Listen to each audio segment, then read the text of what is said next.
দেখো রাহুল, এই ফ্ল্যাটটা আমাদের অনেক দিনের স্বপ্ন, নিজেদের তিল তিল করে জমানো টাকা কিনা। আমি চাই না এখানে আবার তোমার দিদি পুরনো অভ্যেসগুলো ফিরে আসুক। কোন পুরনো অভ্যাসের কথা বলছো তানিয়া? এই যে তোমার দিদি, ওই পুরনো বাড়িতে এত শাসন করতেন আমাদের, সেই সব চলবে না বুঝলে। দরকার পড়লে তোমার দিদিকে পুরনো বাড়িতেই রেখে আসবো। দিদিকে তো মাসে মাসে টাকা দাও, সেখান থেকে ভাড়াটা ঠিক দিয়ে দিতে পারবে। তোমার কি মাথা খারাপ হয়ে গেছে নাকি? কি বলছো এইসব? দিদি কেন পুরনো বাড়িতে থাকবে? আমি তো পুরো পরিবারের কথা ভেবেই বড় ফ্ল্যাটটা নিয়েছি। তোমার দিদি মাঝে মাঝে এমন ব্যবহার করে, খুব বিরক্তি লাগে। মানছি, তোমাদের বাবা মা মারা যাওয়ার পর তোমার দিদি তোমাদেরকে সেই ছোট থেকে মানুষ করেছে, তাই বলে এখনো সব কিছুর উপর অধিকার দেখালে হয় না বুঝলে। ছোট থেকে অনেক কষ্ট করে আমাকে আর বোনকে মানুষ করেছে, তো তাই হয়তো অনেক কিছু অধিকার বোধে বলে ফেলে। তাই বলে দিদিকে অন্য বাড়িতে থাকতে বলবো? দিদিকে তো বুঝতে হবে, এখন তোমার বিয়ে হয়েছে, নিজের আলাদা সংসার হয়েছে, তোমারও সব কিছুতে সিদ্ধান্ত নেওয়ার অধিকার আছে। সব কিছুর মাঝে না কথা বললেই পারে দিদি। তুমি কি বলতে চাইছো বলো তো তানিয়া? আমি এত কষ্ট করে তোমার বোন মেঘার জন্য কত ভালো একটা ছেলের খোঁজ দিয়েছিলাম বলো, তুমিও তো রাজি ছিলে। তোমার অফিস কলিগের ভাইয়ের কথা বলছো তো? Software engineer. কথা বলেছিলাম তো, খুব ভালো ছেলে তো। আমি দিদিকে তো বলেছি। কি লাভ বলো বলে? তোমার দিদি তো সেটাই করবে যেটা তার মনে হবে। তোমার দিদি তো বলেই দিয়েছে যে মেঘার বিয়ে এখন দেবে না, সে মেয়ে নাকি আরো পড়াশোনা করবে। আচ্ছা, আমি আবার দিদিকে বোঝাবো। মেঘারও তো এবার বিয়ের ব্যাপারে ভাবতে হবে। বিয়ের পরেও তো পড়াশোনা করতে পারবে, তাই বলে ভালো ছেলে হাতছাড়া করে ফেলবো? আমারও তো সেই কথা। এই দিদি ভাই, কি করছিস? আয় মেঘা, আমাকে একটু উপরের তাক থেকে চিনির কৌটোটা নামিয়ে দে না রে। আজ ভাবছি একটু গাজরের হালুয়া বানাবো। গাজরের হালুয়া দাদার খুব পছন্দের তো। আর আমার জন্য কিছু বানাবি না বুঝি? উফ, কি হিংসুটে হয়েছে রে মেয়েটা। তোর জন্য ভাবছি কাল ক্ষীরের পাটিসাপটা বানাবো। তোর তো খুব পছন্দের, তাই না? খুব পছন্দের রে, তুই আমার খুব ভালো দিদি ভাই। খাওয়ার কথা ছেড়ে এবার বল তো মেঘা, পড়াশোনা কেমন চলছে? গ্র্যাজুয়েশনে কিন্তু ফার্স্ট ক্লাস পাওয়া চাই, তারপর মাস্টার্স করতে হবে, তারপর একটা ভালো চাকরি, ব্যাস। হ্যাঁ রে দিদি, আমি তো সব সময় ফার্স্ট ক্লাস পাই, এবারেও পাবো। কিন্তু আবার কিন্তু কি? তোকে নিজের পায়ে দাঁড় করিয়ে তবেই আমার শান্তি।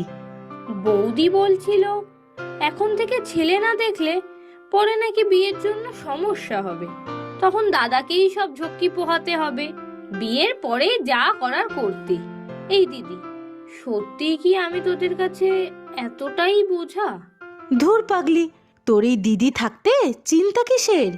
বিয়ে তো করবি, তবে আগে নিজের পায়ে দাঁড়াবি, তারপর। বাবা মা যখন মারা যায় তুই তখন খুব ছোট, মাত্র 5 বছর, আর ভাই এই 8-9 বছর হবে। তখন বাবা মাকে আমি কথা দিয়েছিলাম তোদের দুজনকে মানুষের মতো মানুষ করব। আর সেই কর্তব্য পালন করতে করতে তুই নিজে বেশি দূর পড়াশুনো করতে পারলি না, কারখানায় কাজ করা শুরু করলি, এমনকি নিজের ভালো লাগাকেও ফিরিয়ে দিলি দিদি। যা তো মেঘা, গাজরগুলো নিয়ে আয় তো, ফ্রিজে রাখা আছে দেখ, ধুয়ে আনিস একেবারে। আমি ততক্ষণে বাদামগুলো ভেজে নিচ্ছি।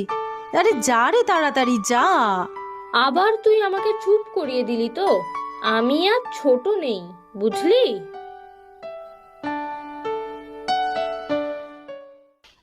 কতদিন পর তুই গাজরের হালুয়াটা বানালি দিদি। দারুণ দারুণ হয়েছে খেতে। তানিয়া জানো, ছোটবেলাতে আমার জন্মদিন হলেই গাজরের হালুয়া করতো দিদি। আমি পুরোটা প্রায় খেয়েই নিতাম। কি মজা হতো সেই সময়। হ্যাঁ, নতুন ফ্ল্যাট কিনেছিস, তাই ভাবলাম প্রথম দিন রান্নাঘরে কিছু মিষ্টি বানাই। তোর পছন্দের গাজরের হালুয়াই বানিয়ে ফেললাম। খুব ভালো করেছো দিদি। রাহুল, যেটা বলার ছিল সেটা বলো দিদিকে। কোন ব্যাপারটা বলো তো? উফ, তোমাকে নিয়ে না আর পারা যায় না। আরে মেঘার ব্যাপারটা। ও হ্যাঁ হ্যাঁ দিদি, বলছিলাম কি, আমি সব শুনেছি ভাই, কিন্তু মেঘার পড়াশোনা শেষ না হওয়া পর্যন্ত অন্তত ও কোনো চাকরি না করলে আমি ওর বিয়ে দিতে চাই না। তা সে যতই ভালো ইঞ্জিনিয়ার কিংবা ডাক্তার হোক। তোর সেই এক জেদ। আরে ছেলেটার সাথে আমি নিজে কথা বলেছি, খুব ভালো ছেলে। মেঘা তো আমারও ছোট বোন, ওর ভালো মন্দ তো আমিও বুঝবো তো রে। পড়াশোনা তো পরেও করতে পারবে। তাছাড়া দিদি, তুমি বুঝতে পারছো না তোমার ভাইয়ের কথাটা। নিজের মুখে তো কিছু বলতে পারে না, তোমাদেরকে এত ভালোবাসে। সংসারের খরচ তো প্রায় পুরোটাই ওর, আর আমার ওপর চলে। তোমার কত টাকাই বা আছে জমানো? এতজনের খরচ সামলানো তো চারটিখানি কথা নয় না। তারপর নতুন ফ্ল্যাটের লোন। সেই জন্যই কি আমাকে বিয়ে দিয়ে একজনের খরচ কমাতে চাইছো তোমরা? আমাকে নিয়ে ভাবতে হবে না তোমাদের, আমি নিজের খরচ ঠিক জোগাড় করে নেব। আমি চাকরি না পাওয়া পর্যন্ত আমি বিয়ে নিয়ে ভাববো না। দিদিও আমাকে তাই বলেছে। তোরা সামান্য কথা নিয়ে তিলকে তাল করে দিলি। দিদি তুই না, ওকে যে কি বুঝিয়েছিস কে জানে। দেখছো তোমরা দিদিকে, কোনোদিনই ওনার স্বভাব বদলাবে না। নিজের তো সংসার হলো না, তোমাকেও শান্তি মতো সংসার করতে দেবে না। এখন আবার মেঘাটাকেও নিজের মতো বানাচ্ছে। সত্যি রে দিদি, মাঝে মধ্যে এমন করিস না যেন তুই পৃথিবীতে একা ভাই বোনদের মানুষ করেছিস। দেখলি তো দিদি, দাদা আর বৌদি তোকে কেমন কথা শুনিয়ে দিল। তুই ওদেরকে কেন কিছু বলিস না? ওরা যেটা ভালো বুঝেছে সেটা বলেছে। তুই যা তো, এখন সন্ধে হয়ে এলো, গিয়ে পড়তে বস। নিজের লক্ষ্য কখনো ভুলবি না মেঘা।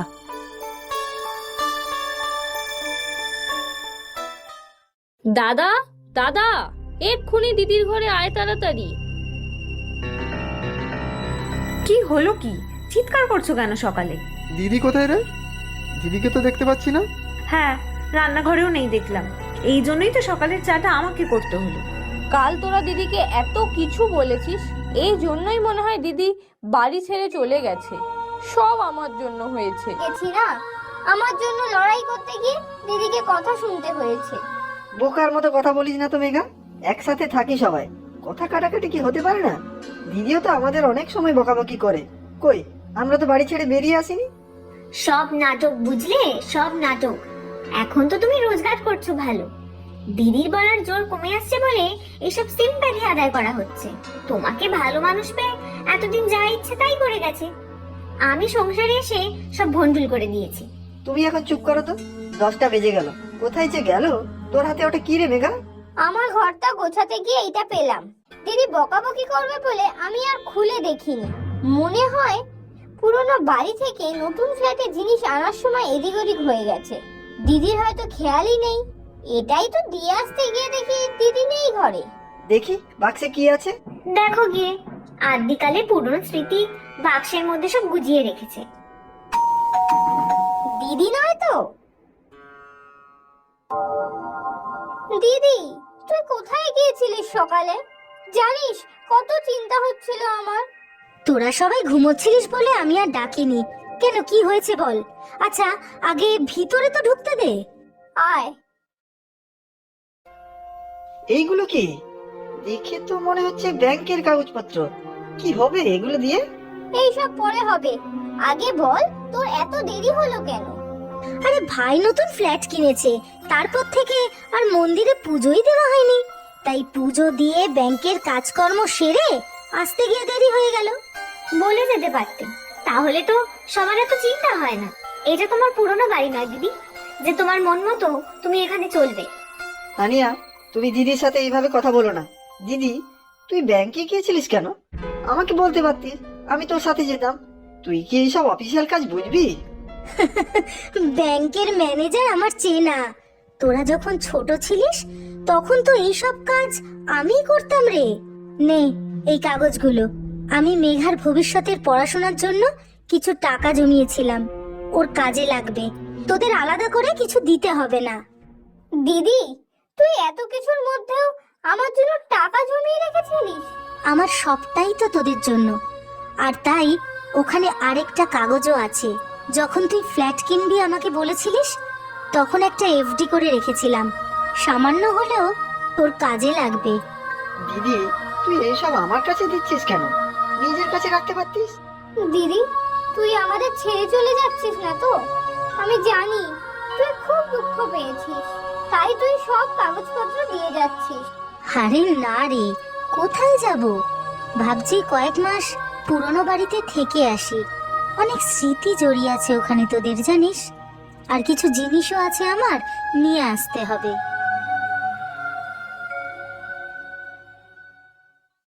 সব আমার দোষ রে মেঘা, আমি দিদিকে বুঝতে পারিনি। আমার জন্যই তো দিদিকে তুমি ভুল বুঝেছো। আমি দিদির কাছে এক্ষুনি ক্ষমা চাইতে যাচ্ছি। দিদিকে কোথাও যেতে দেব না, আমি এখানেই থাকবে। না বৌদি, দিদি কারো কথা শুনবে না। দিদি আমাদের জন্য এত ভাবে, এবারে আমাদের পালা।